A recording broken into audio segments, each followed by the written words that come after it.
We have traveled all over East Africa to find hard-working farmers who we can give the knowledge they need to improve their farms, get better yields, and become profitable farmers. We will see how farmers across the region can learn from experts and from each other in every way. Join us and our experts on this journey and share their families' experiences as they make these changes. Karibu to the Shamba Shape Up Safari.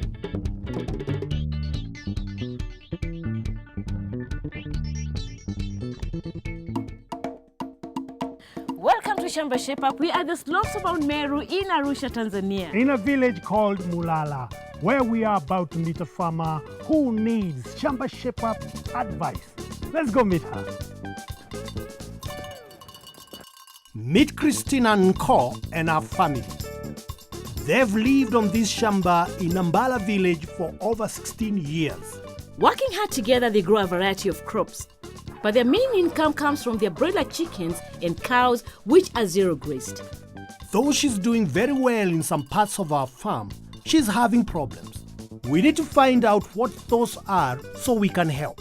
With the tent up, we get to work. Christine, we are very happy to be here. Let me start by asking you, how many children do you have? I have 3 children.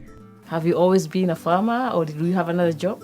Just farming. What do you have in your shamba?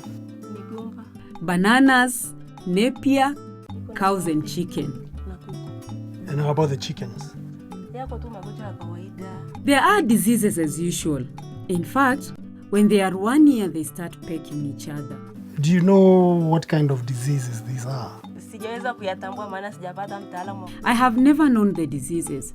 I have never got an expert to tell me what the problem is. What challenges are you facing with your cows?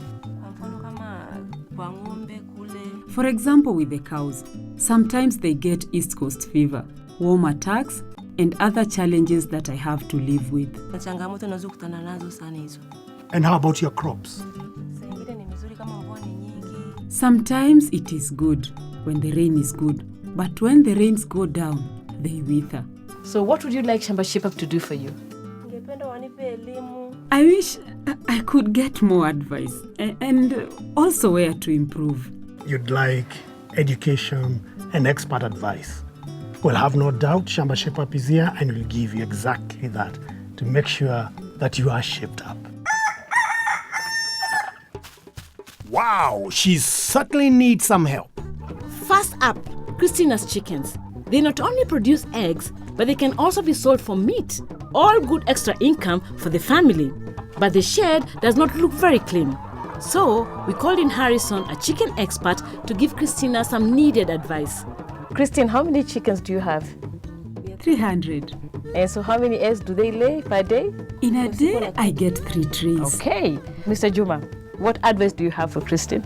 There are a few areas that I think she needs to improve on and she can be able to get better performance. Mm-hmm. If we start off with the entry, you want your chickens to be as disease-free as is possible.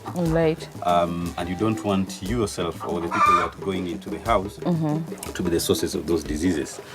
And considering that we have some washrooms just next by, and it's really the walkway into the chicken house. Right. You need to have a footbath at the gate so that you have a disinfectant.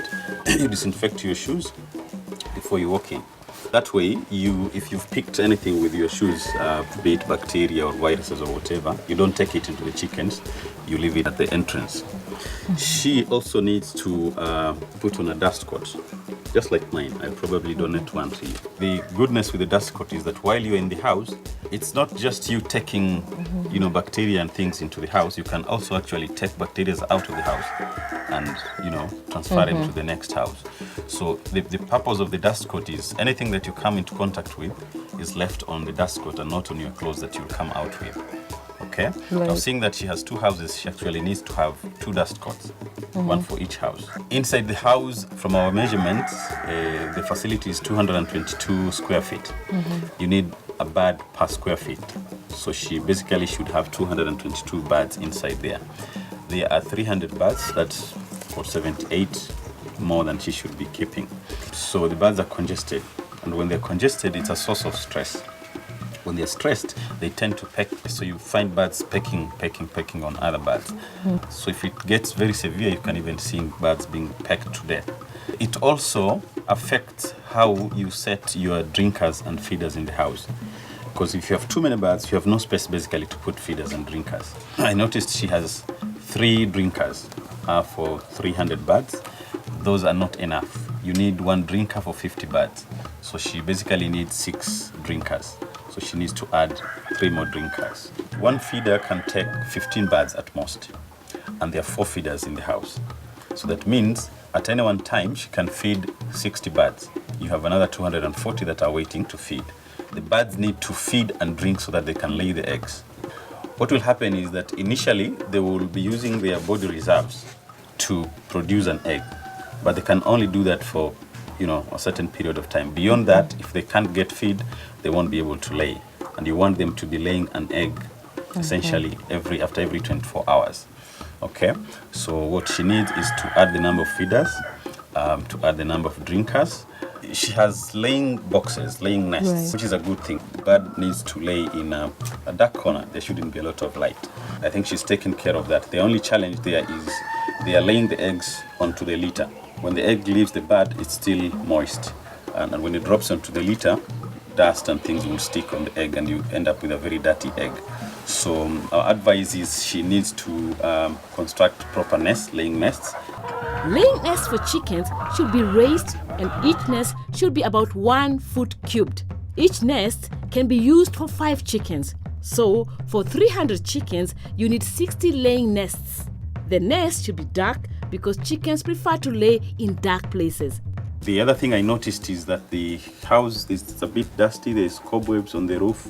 That's where bacteria will come and they will hide, and that's where they will populate. So you don't want that in your house. Maybe once a week, dust off everything, make sure it is very clean so that you don't get those sources of diseases. Okay, thank you. What about the feed? She's mentioned to me that she gets her feed made in town. So she has her own formula. She goes to buy materials and then they will grind them and mix them for her, and then she will pick and bring them to her chicken house. Now you have a few areas of concern there. First of all, the raw materials that come, she has no control over them. So she can't know whether they are of the best quality or otherwise. She basically takes what's available. The other thing is the formula itself, you're not sure whether it is made in a professional manner.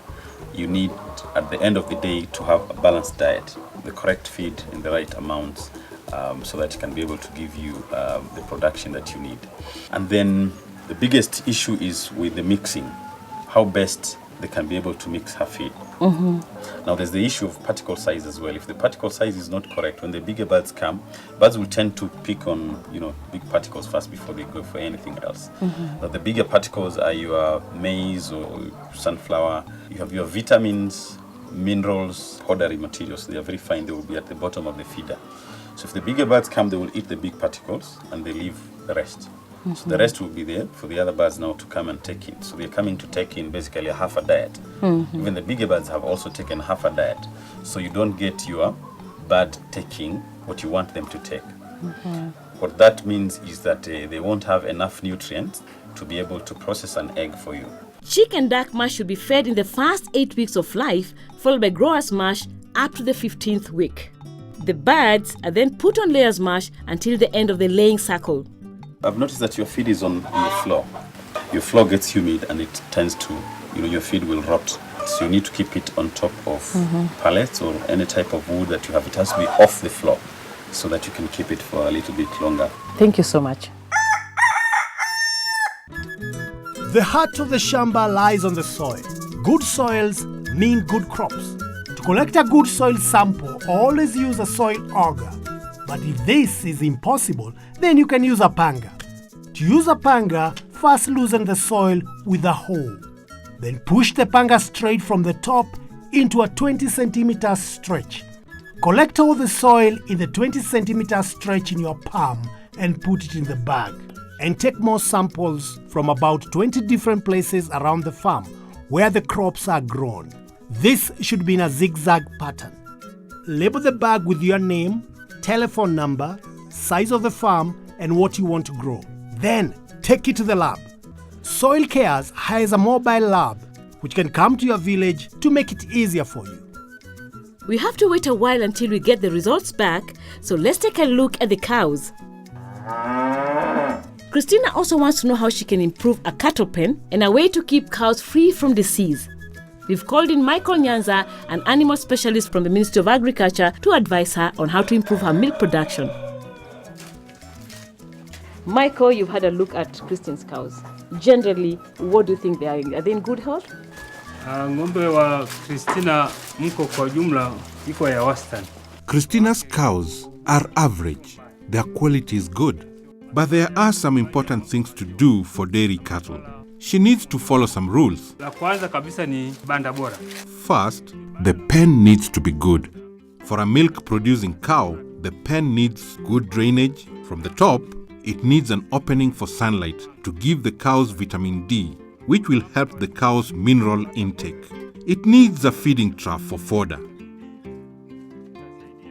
It needs a water trough, but there is none here. So, there are things missing in this pen. And because of this, even a good quality cow will not give much milk. If the cow's house is not friendly to the cow's health, there'll be less milk and more diseases. A good shed needs troughs for water, fodder, and dry feed, a solid floor that drains the slurry away, and a good roof to protect them from the weather. Each cow needs a sleeping place to lie in, but make sure they cannot turn around so it stays clean. Let's talk about the feeds. Sehemu kubwa tukiangalia hapo kwamba chakula kikuu ni mgomba. If you look at the fodder here, it's majorly banana leaves. Banana leaves are 90% water and only 10% nutrients which the cow needs. A cow needs 5 main nutrients. The banana leaves cannot give it that. The best fodder for a cow is grass, mixed with some minerals or supplements for the cow to give good milk. So, if they get enough grass or fodder and supplements and minerals for the dairy cow, then that cow will do well. And the health of the cows? Afya ya ng'ombe iko ya wastani. The cow's health is not as good as it should be for a dairy cow. But that is because they don't get enough feed and the right nutrients. Ng'ombe hapati ile lishe inayotakiwa. Christina, how is the milk production? In a day, I get 30 liters. From all 3 cows? Is that good? Hiyo sio nzuri. No, that's not good. She's got good breeds, Aisha and Frisian. As an expert, if she follows the recommendations for good dairy cow management, a Frisian cow should give between 20 to 80 liters per day. For Aisha, 15 liters up to 60 liters in a day. She's still far, very far. Bado iko mbali. Shamba Shape Up is on TV and radio, and now on your mobile phone as the iShamba. iShamba can send you farming information by SMS. And you can call them to ask questions. iShamba, habari. Shamba Shape Up, papa. Just send an SMS with the word join to 21606. And someone will call you back to tell you more. That's interesting. Yes. I'm glad Christina is getting her Shamba problems sorted out, but we still have a lot of our problems to sort out. I think it's time to relax and take stock. We've done a lot, Naomi. Yes, we have, and Christina is really a hardworking lady, isn't she? Indeed she is. There'll be more right after the break. To receive all Shamba Shape Up leaflets, SMS the word all with your name and address to 30606.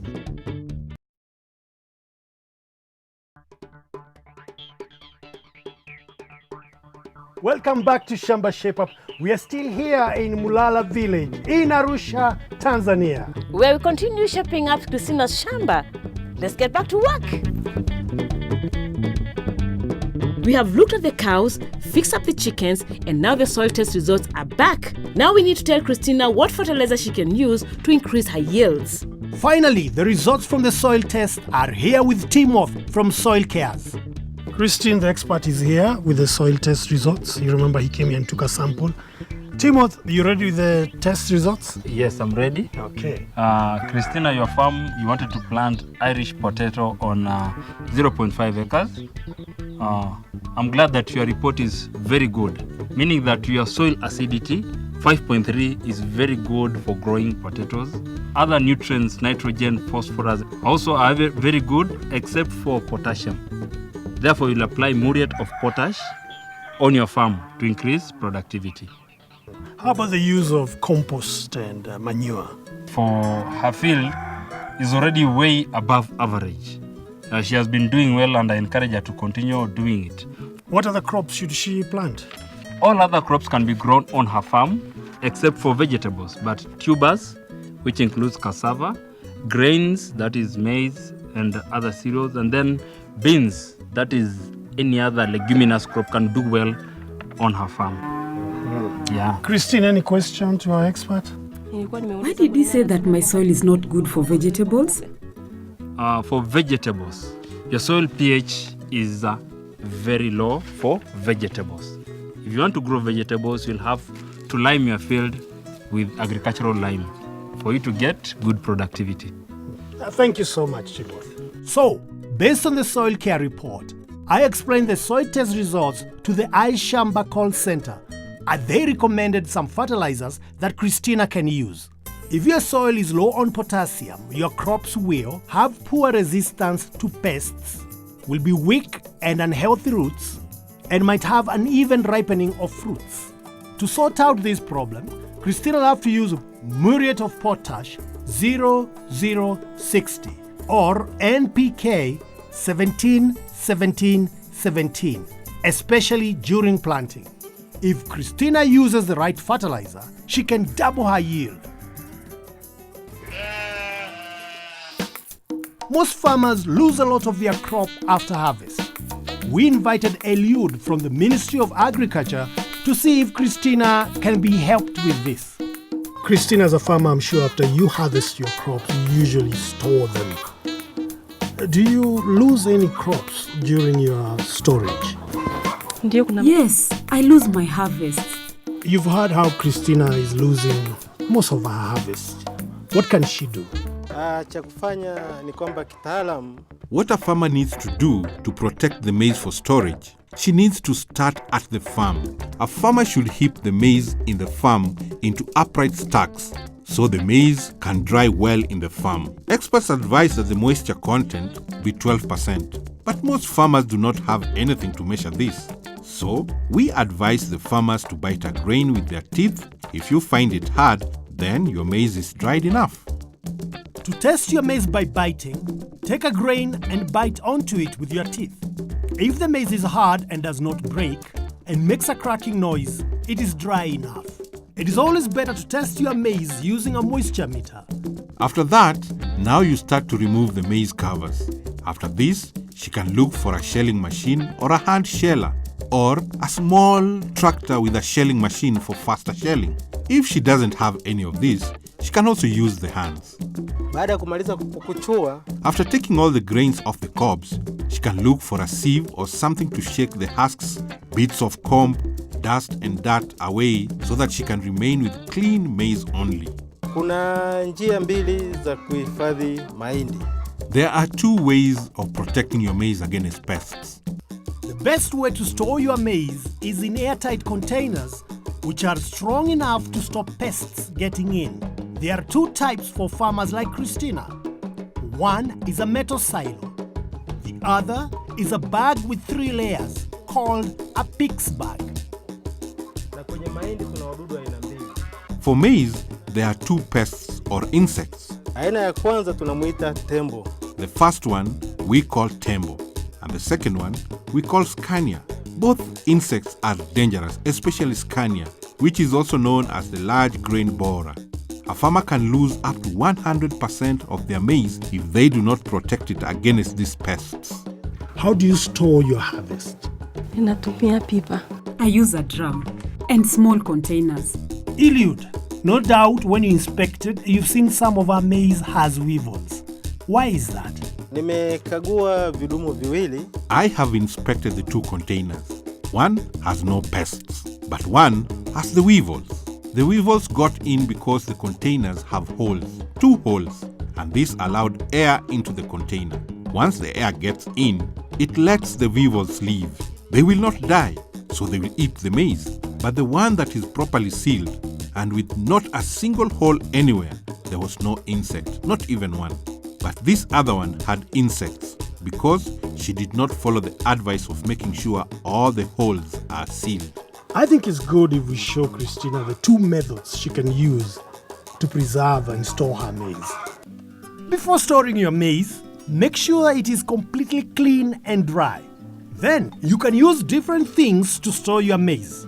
The best are containers which don't let any air in and are strong enough to stop pests getting in. The first one is a metal silo.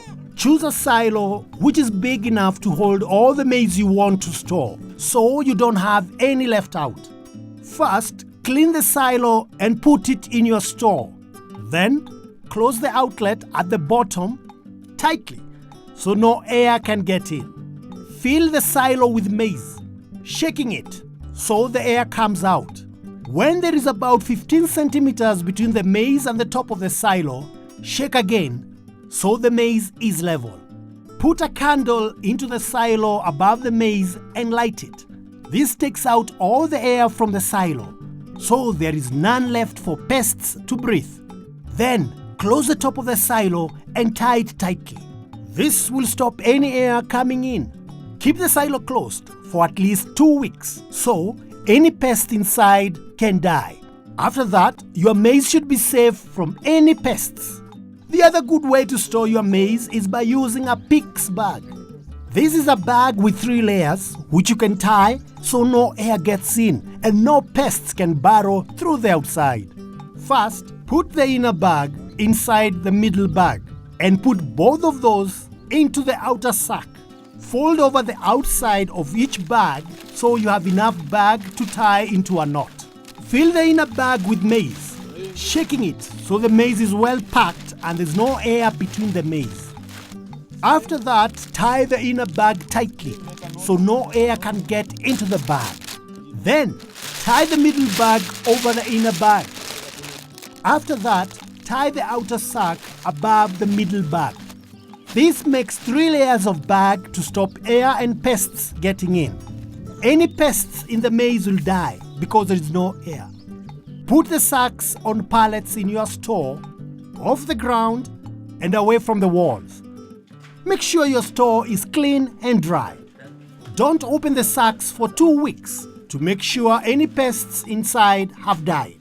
The most important thing to remember using these 2 methods is to stop any air getting in so that the pests cannot survive in the maize.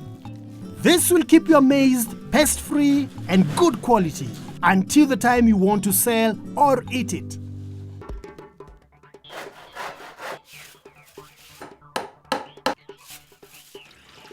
Now, the chickens are in a clean shed. The cow's health has been checked out, and Christina knows which fertilizers to use and how to store her maize. It's time to say goodbye and let Christina make the next steps on her own.